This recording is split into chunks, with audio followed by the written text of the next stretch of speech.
In an interesting development, Health Minister Mr. Vishwajit Rane has apologized to Dr. Kuttikar.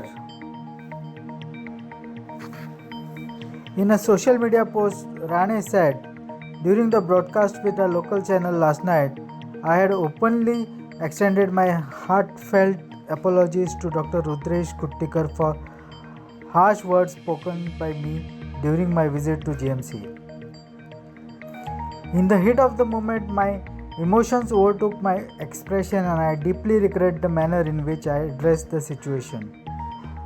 It was never my intention to undermine or disrespect the dignity of any medical professional," said Mr. Rane.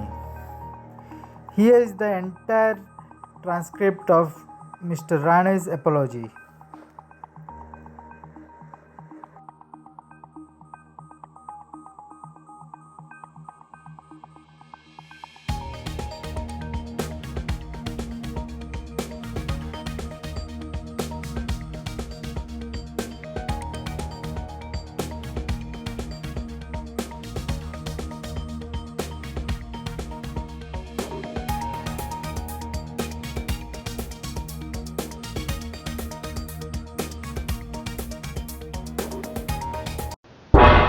तुम्ही पळयतात गोंयकारपण, गोंयकारांचो गोंयकारा खातीर.